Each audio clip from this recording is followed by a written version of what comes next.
ಬ್ಯಾಂಕ್ನ legal opinion ನೀಡಿದ ಬ್ಯಾಂಕ್ನ ವಕೀಲರಿಗೆ ನ್ಯಾಯಾಲಯ 3 ವರ್ಷಗಳ ಜೈಲು ಶಿಕ್ಷೆ ನೀಡಿದ ಘಟನೆ ವರದಿಯಾಗಿದೆ.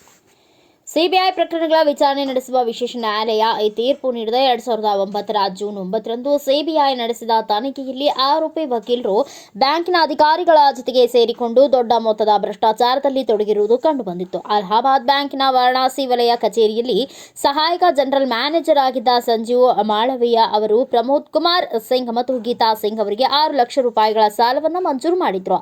ಈ ಸಾಲದ ವ್ಯವಹಾರದಲ್ಲಿ ಲೀಗಲ್ ಒಪಿನಿಯನ್ ನೀಡಿದ್ದ ವಕೀಲರಾದ ಸುರೇಶ್ ಚಂದ್ರ ದುಬೆ ಅವರು ಕೆಲವೊಂದು ನಕಲಿ ದಾಖಲೆಗಳನ್ನು ಸೃಷ್ಟಿಸಿ ಬ್ಯಾಂಕ್ಗೆ ವಂಚನೆ ಮಾಡಿದ್ರು.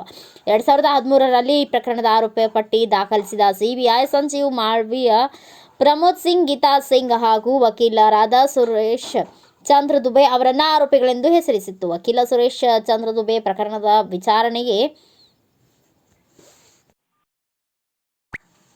ಹೈಕೋರ್ಟ್ನಿಂದ ತಡೆಯಾಜ್ಞೆ ತಂದಿದ್ದರೂ ಉಳಿದ ಆರೋಪಿಗಳಿಗೆ ವಿಚಾರಣಾ ನ್ಯಾಯಾಲಯವು 2019 ಮತ್ತು 2020ರಲ್ಲಿ ಆರೋಪಿಗಳ ಆರೋಪ ಸಾಬೀತಾದ ಹಿನ್ನೆಲೆಯಲ್ಲಿ ಆರೋಪಿಗಳಿಗೆ ಶಿಕ್ಷೆ ಪ್ರಕಟಿಸಲಾಯಿತು. ಆರೋಪಿಗಳಿಗೆ 3 ಲಕ್ಷ ರೂಪಾಯಿ ದಂಡ ಹಾಗೂ ಮೋಸದ ವ್ಯವಹಾರದಲ್ಲಿ ತೊಡಗಿದ್ದ ಗ್ರಾಹಕರು ಮತ್ತು ಬ್ಯಾಂಕ್ ಅಧಿಕಾರಿಗಳಿಗೆ 3 ವರ್ಷದ ಜೈಲು ಶಿಕ್ಷೆ ಮತ್ತು ದಂಡದ ತೀರ್ಪನ್ನು ನೀಡಿದೆ.